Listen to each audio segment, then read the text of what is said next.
Thank you for joining us today. I'm Battalion Chief John Lipsack with Charlotte Fire. I run the Public Information Division.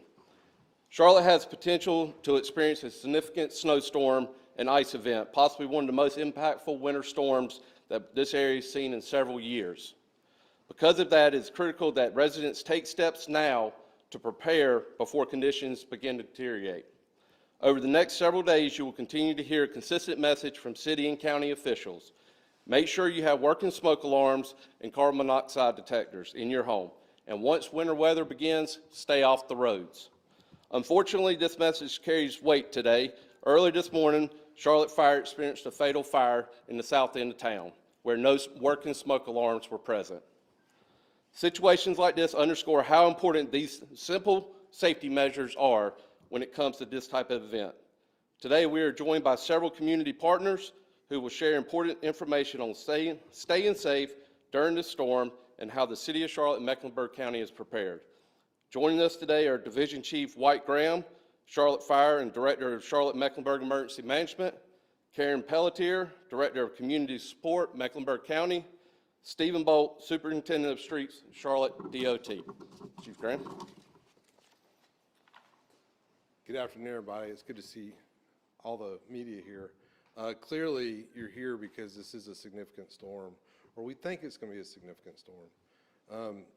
You know, after Helene, we don't take anything for granted. And so when all the meteorologists that we talk to, and there's quite a few of them, have nothing good to say about the storm, and we are very concerned.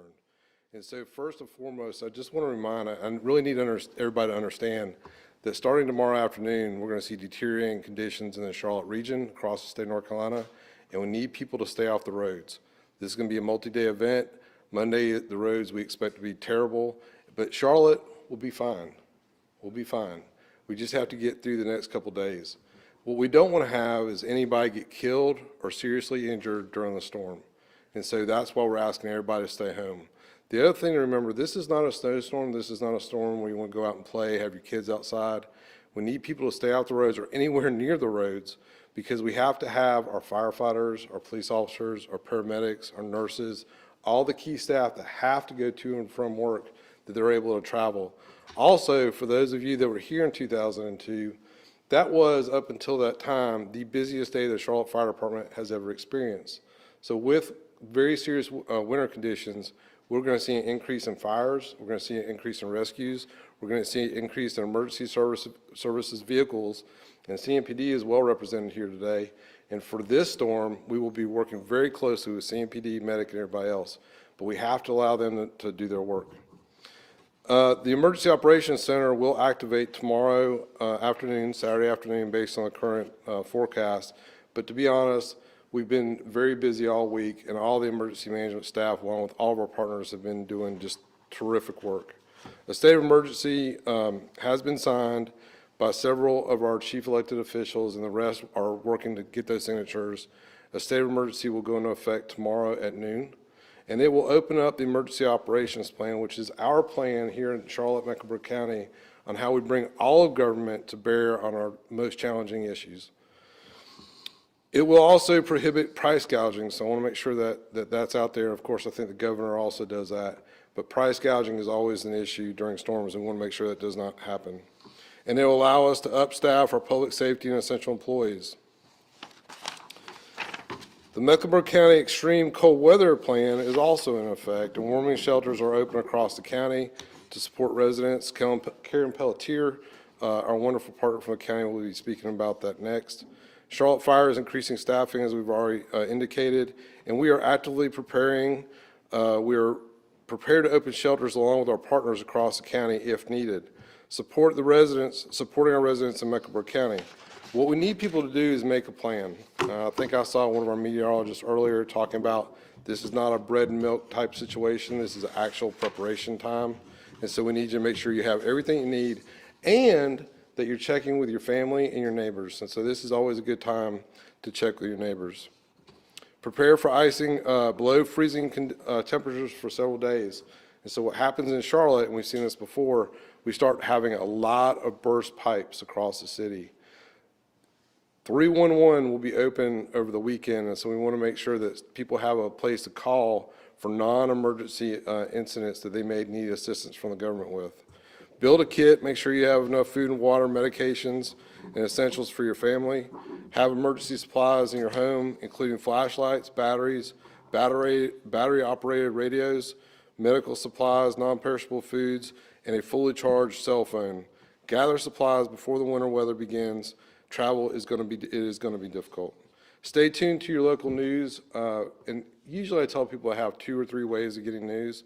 I know we have radio in here, we have television, but we encourage everybody to have an emergency radio, okay? So the internet's probably going to be down. A lot of the power outages are going to be down. And with that, you're going to have down power lines. Stay away from any live down power lines. Stay away from all power lines that are down. If it's down, assume that it's alive. We don't want anybody to get anywhere close to a power line. Make sure if you have generators, you know how to operate them, and that they are not inside and at least 20 feet away from any structure. Make sure you have working carbon monoxide detectors and smoke alarms. And make sure that if you're doing any kind of cooking on something that you don't typically cook, you don't want to bring inside. And so we've done this a long time, right? So I remember major ice storms in Charlotte, and I've seen folks bring in charcoal stoves. I've seen folks bring in turkey fryers. I've seen folks use drywall heaters to try to heat their homes. That is not a good idea. Make sure you know what you're doing if you run out of power. And always, we talked about 311, and we definitely want to make sure that people sign up for Charlotte-Mecklenburg alerts, and you get that at charlottemacklenalerts.org. And that is all I've got for today. I cannot reiterate enough, we're going to be fine, but we need people to listen, and please stay off the roads. Take care of yourself, your neighbors, and your family. So Karen, next. Thank you, Chief Graham. So my name is Karen Pelletier. I am the Division Director of Housing Innovation and Stabilization Services with Mecklenburg County. And I appreciate everyone's curiosity here to learn more about what we are doing to help serve our most vulnerable neighbors in Charlotte-Mecklenburg, and those are our individuals that we have living unsheltered throughout our county. And so Mecklenburg County has a strong history of partnership with the folks here and with our emergency shelter providers and our homeless response team. And so like any other day, we are always working to ensure that our street outreach teams and our emergency shelters have what they need to help people who are living unsheltered and who are interested in shelter to come inside. This is definitely a unique situation where we are engaging more often, more frequently, and really trying to determine how many people we believe and how we look to expand capacity at our shelters, and really working with our street outreach teams to really work to canvass our community and to ensure, again, those who want shelter are able to access an available shelter bed. So I'm really proud of the work of our partners with Roof Above, Salvation Army, My Sister's House, and Hearts for the Invisible, who are key partners on really ensuring that people have safe access to a warm bed throughout this winter event. We will be working with street outreach teams that are going out, like I said, sharing that, and then working to ensure that as people seek shelter at either a men's shelter or our women and family shelter, that they are able to have that shelter space. And that is all I had for today. Next up, we have Stephen Bolt from Charlotte DOT. Hey, good afternoon. My name is Stephen Bolt. I am the street superintendent for the Charlotte Department of Transportation. So as CDOT, just like everyone else, we're anticipating a significant icing event over the weekend that is going to carry into early next week for its impacts. So we have been proactively pre-treating streets yesterday, today, and through tomorrow until the event starts. So we're doing everything we can to prepare for this on the street side. We are also working in coordination with NCDOT, who are our partners responsible for treating interstates and state routes. At that time that the pre-treatment stops, we will transition into treating and fighting the ice potential that we're seeing. So our crews will come on tomorrow at 7 o'clock in the morning, and they will make that transition in the afternoon to start the process for fighting the ice. We will stay on shift until we have completely removed the ice from our primaries and our collector streets, and then focus on getting into neighborhoods as we can. We ask that the public stays at home and allows us as transportation professionals to do our work and allow the first responders to do their work as well safely and effectively. We have treated almost 1,300 miles with Brian at this point. We're going to continue treating to tomorrow to make sure we get good coverage. You'll see us out there. You'll see NCDOT out there. When we transition to our B condition tomorrow around 1 o'clock, you should anticipate seeing the salt trucks out. We'll start applying material once the liquid starts coming down and start that fight, starting with our priorities. So we rely on a priority system to guide our event. And so priority ones are major thoroughfares, moving down to minor thoroughfares, major collectors, minor collectors such as neighborhood collectors, and then in the neighborhoods. It is a lot of mileage, so we treat about 2,200 lane miles for this event, and it's probably going to take multiple cycles to fight this because of these low temperatures. But we've got our toolbox in place and we're ready to respond. Our crews are also creating extra signal assemblies so that we can be prepared if this ice comes, because it's one of our biggest concerns is that not only that our infrastructure and the ice will combat each other and potentially fail from the weight, but also all the trees that we're dealing with in Tree City are going to potentially create issues and take out our signal infrastructure.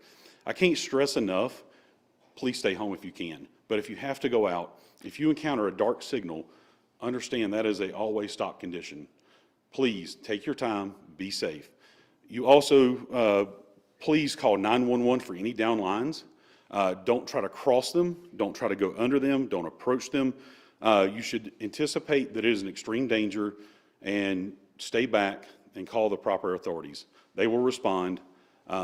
We will respond. We can't come out until that power has been safely removed. And so once that's done, we'll come restore our signals. We've got crews on call for that, so we are ready and willing to jump into action. So thank you. Thank you, Stephen. Thank you for joining us today, and thank you to our community partners for being here and sharing this important information. Charlotte is prepared, but preparation doesn't stop with the city. The time is now to act before the storm arrives. Taking steps today can make a real difference in keeping yourself, your family, and your neighbors safe. Please take a moment to check your smoke alarms and carbon monoxide alarms and make sure they are working. These devices save lives. We'll now open the floor for any questions of any member up here. This is from Flight Station at WCNC Charlotte, another reporter, but we did want to ask for anybody that was here during the 2022 ice storm. The city records show that was the most devastating weather event of the last 25 years when it came to property damage costs. What's the extent of that property damage? What was the biggest concerns when it comes to the storm that we're looking at this weekend?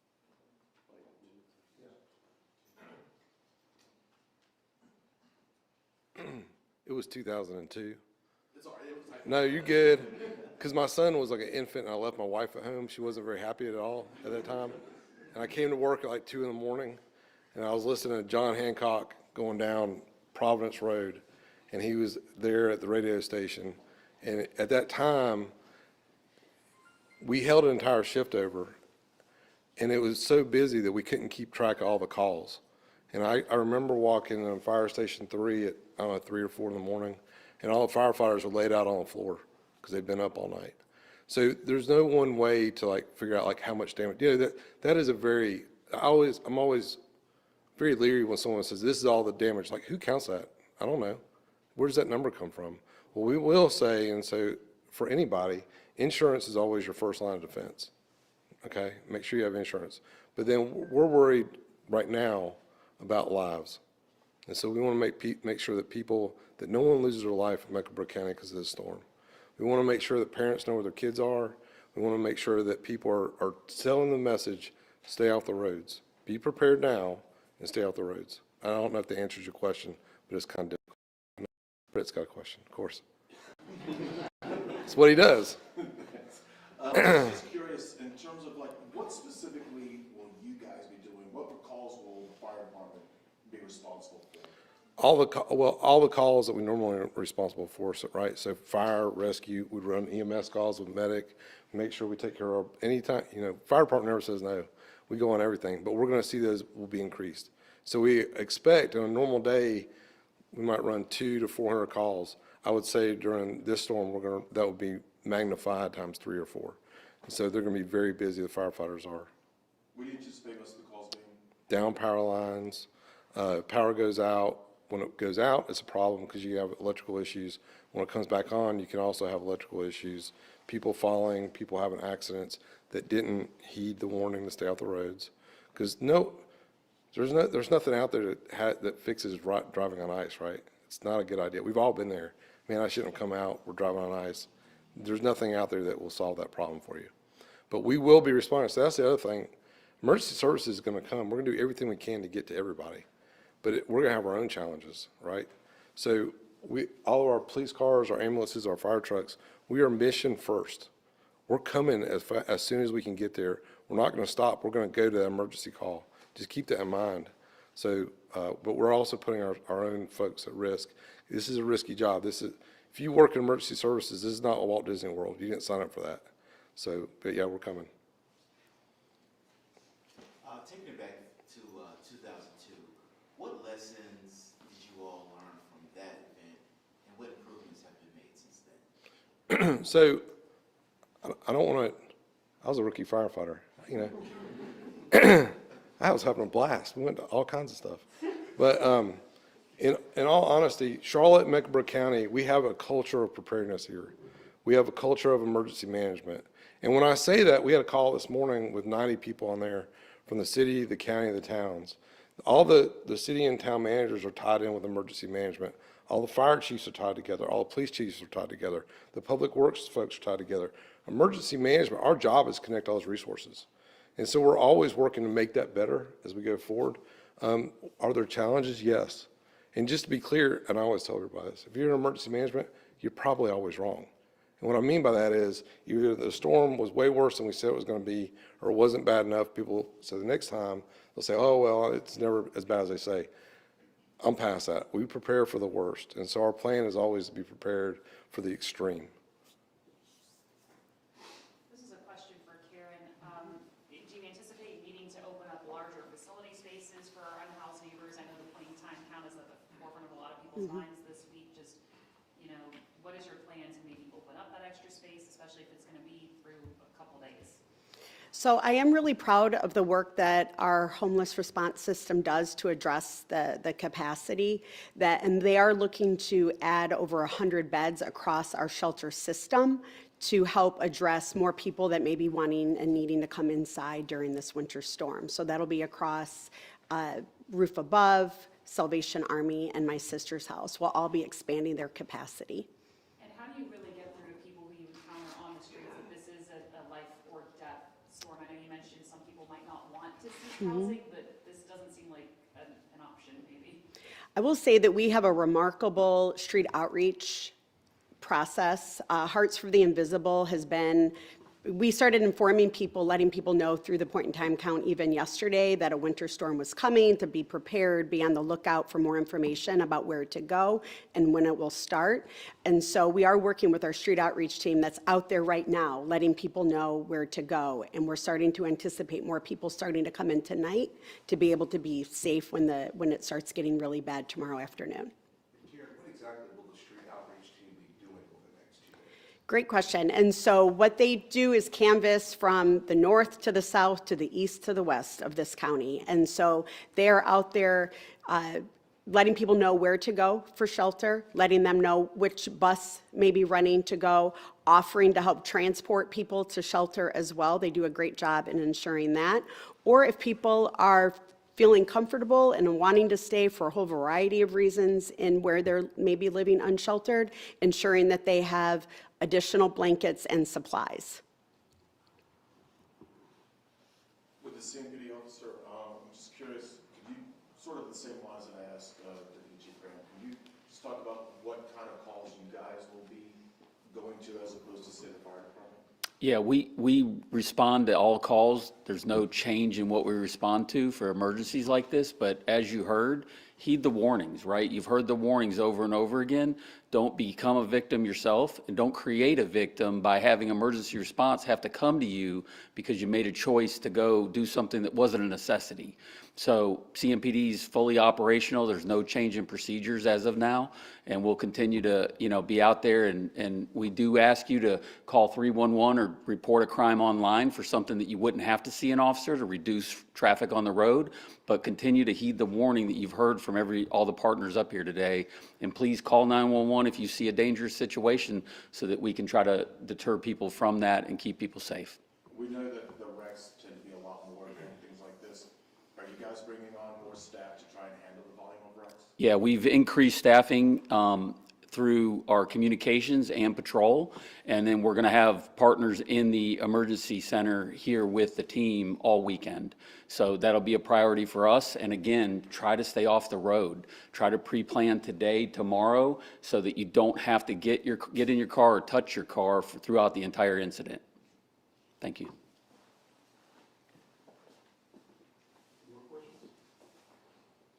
All right, that'll wrap up this. Thank you all for joining us.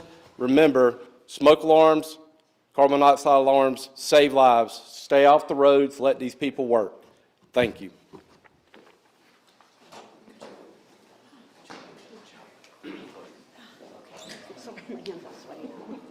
Appreciate it.